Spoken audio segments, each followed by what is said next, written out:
বিশ্বজুড়ে আবারও আলোচনায় ভারতের আদানি গ্রুপ। ঘুষ কেলেঙ্কারি নিয়ে সম্প্রতি যুক্তরাষ্ট্রের অভিযোগের পর বিভিন্ন দেশ বিদ্যুৎ কেন্দ্র, বন্দর সহ নানা বিষয়ে ভারতের গ্রুপটির সঙ্গে করা চুক্তি খতিয়ে দেখার সিদ্ধান্ত নিয়েছে। আদানির সঙ্গে চুক্তি নিয়ে বিপাকে আছে বাংলাদেশও। দেশের স্বার্থবিরোধী বিভিন্ন শর্তের কারণে চুক্তিটি বাংলাদেশের জন্য বোঝা হয়ে দাঁড়িয়েছে। অন্তর্বর্তী সরকার এই চুক্তি থেকে বেরিয়ে আসার পথ খুঁজছে। বিশ্লেষকরা বলছেন, আদানির চুক্তিতে কোনো অনিয়ম, অবৈধ আর্থিক লেনদেন হয়েছে কিনা খুঁজে দেখা উচিত। এমন কোনো অনিয়ম পেলেই বাংলাদেশ আদানির সঙ্গে চুক্তি নিয়ে দর কষাকষি করতে পারবে। প্রয়োজনে চুক্তি বাতিলের সুযোগও আসতে পারে, যেমন কর ছাড়সহ পাওয়া বেশ কিছু সুবিধার বিষয়ে বাংলাদেশকে জানায়নি আদানি। এটিকে চুক্তির লঙ্ঘন বলে মনে করছেন বিশ্লেষকরা। সম্প্রতি যুক্তরাষ্ট্রের দেওয়া ঘুষ ও প্রতারণার দায়ে আদানি গ্রুপের চেয়ারপারসন গৌতম আদানির বিরুদ্ধে সমন জারি করেছে মার্কিন আদালত। অভিযোগ হল, সৌরশক্তি প্রকল্পের কাজ পেতে তারা ভারতীয় সরকারি কর্মকর্তাদের ঘুষ দিয়েছেন। 26 কোটি 50 লাখ মার্কিন ডলারের একটি কাজের ব্যাপারে এই ঘুষ দেন তারা। বিষয়টি গোপন রেখে যুক্তরাষ্ট্রের অর্থ সংগ্রহের চেষ্টা করেছিল আদানি গ্রুপ। এই নিয়ে 2 বছরের মধ্যে দ্বিতীয়বারের মতো সংকটে পড়লেন আদানি। ঘুষ অভিযোগে শেয়ার বাজারের তালিকাভুক্ত আদানি গ্রুপের কোম্পানির বাজার দর অনেকটাই কমে গেছে। যুক্তরাষ্ট্রের জালিয়াতির অভিযোগের পর কেনিয়া আদানির সঙ্গে বড় দুটি চুক্তি বাতিল করেছে। আদানি গ্রুপ কেনিয়ার প্রধান বিমানবন্দরে 185 কোটি মার্কিন ডলার বিনিয়োগের পরিকল্পনা করেছিল।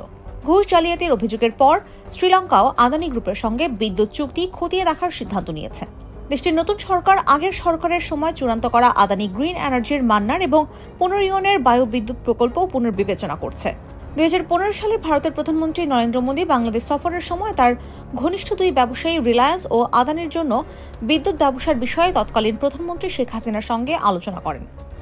মোদীর সফরের 2 মাসের মাথায় আদানি পাওয়ারের সঙ্গে একটি সমঝোতা স্মারক সই করে পিডিবি। প্রাথমিকভাবে বাংলাদেশের ভেতরেই একটি বিদ্যুৎ কেন্দ্র করার প্রস্তাব ছিল আদানির। তবে সমঝোতার 2 বছর পর 2017 সালে ভারতের ঝাড়খণ্ড রাজ্যের গোড্ডায় 1498 মেগাওয়াট সক্ষমতার একটি কয়লা বিদ্যুৎ কেন্দ্র স্থাপনের চুক্তি করা হয়। চুক্তি অনুযায়ী এই কেন্দ্র থেকে 25 বছর বিদ্যুৎ কিনবে পিডিবি। দীর্ঘমেয়াদী এই চুক্তির পরতে পরতে রয়েছে অসমতা।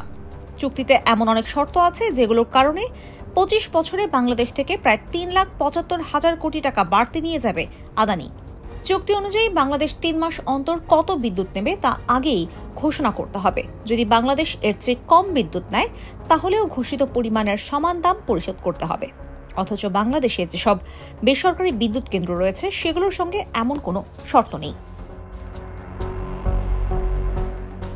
চুক্তি অনুযায়ী এই কেন্দ্র থেকে পিডিবি কখনোই 34% নিচে বিদ্যুৎ নিতে পারবে না। কম বিদ্যুৎ নিলে 34% বিদ্যুৎ উৎপাদনে যত কয়লা ব্যবহার করা হতো তার দাম ও কয়লা পরিবহন খরচের অর্থ দিতে হবে। প্রতি ইউনিট বিদ্যুৎ উৎপাদনে কয়লার পরিমাণ, ক্যাপাসিটি পেমেন্ট বেশি ধরা হয়েছে। আদানির সঙ্গে চুক্তিতে কয়লার সিস্টেম লস ধরা হয়েছে 1.10%। দেশের অন্য কয়লা ভিত্তিক বিদ্যুৎ কেন্দ্রের চুক্তিতে এমন বিধান নেই।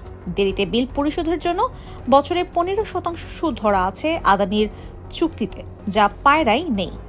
পায়রা ও রামপাল চুক্তিতে অনাকাঙ্ক্ষিত ঘটনার জন্য উভয় পক্ষই একে অপরের বাধ্যবাধকতা থেকে অব্যাহতি পাবে। তবে আদানির চুক্তিতে বলা হয়েছে, এমন কোনো ঘটনায় বাংলাদেশ যদি বিদ্যুৎ না কিনতে পারে তবে ক্যাপাসিটি চার্জ, জরিমানা সহ সব পাওনা দিতে হবে। একই কারণে যদি আদানি বিদ্যুৎ সরবরাহ করতে না পারে তবে পিডিবিকে কোনো ধরনের ক্ষতিপূরণ দিতে তারা বাধ্য থাকবে না। এছাড়া যদি রাজনৈতিক কোনো কারণে আদানির বিদ্যুৎ কেন্দ্রটি ক্ষতিগ্রস্ত হয় সেটা মেরামত ও এই সংশ্লিষ্ট সব খরচ পিডিবিকে দিতে হবে। রামপাল বা পায়রা বিদ্যুৎ কেন্দ্রের ক্ষেত্রে এই সম্পূর্ণ খরচ দিতে হবে না। চুক্তিতে অসম সুবিধার জন্য আদানির O&M খরচও অন্য কয়লা ভিত্তিক কেন্দ্রের চেয়ে বেশি দিতে হচ্ছে। রামপাল ও পায়রা বিদ্যুৎ কেন্দ্রের চেয়ে আদানির কয়লার দাম বেশি ও মান খারাপ। অন্য বিদ্যুৎ কেন্দ্রের কয়লা কেনায় সর্বোচ্চ 40% ছাড় মিললেও আদানির ক্ষেত্রে তা পাচ্ছে না পিডিবি। আওয়ামী লীগের শাসনামলের আদানি সহ বড় বিদ্যুৎ চুক্তিগুলো পর্যালোচনা করতে বিচারপতি মইনুল ইসলাম চৌধুরীর নেতৃত্বাধীন পর্যালোচনা কমিটি গঠন করে সরকার। এই কমিটির অত্যধিক নির্মাণ খরচ, চুক্তির জন্য অনৈতিক লেনদেন সহ কয়েকটি বিষয় যাচাই করছে। প্রায় সব প্রকল্পই আওয়ামী লীগ ঘনিষ্ঠ ব্যবসায়ীরা পেয়েছেন। গেল 1.5 দশকে এই কোম্পানিগুলোর সম্পদ কয়েক গুণ বেড়েছে শুধু বিদ্যুৎ ব্যবসা দিয়ে। তাই এই কমিটি এই চুক্তিগুলো সম্পাদনের সঙ্গে কারা জড়িত তা খুঁজছে। সাবেক বিদ্যুৎ সচিব আবুল কালাম আজাদ, আহমেদ কায়কাউস সহ পিডিবির সাবেক কয়েকজন চেয়ারম্যান ও প্রধান প্রকৌশলীর বিষয়ে খোঁজ নেওয়া হচ্ছে।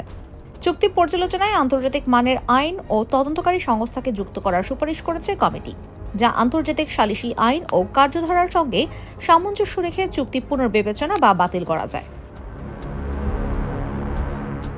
IBTV USA news desk.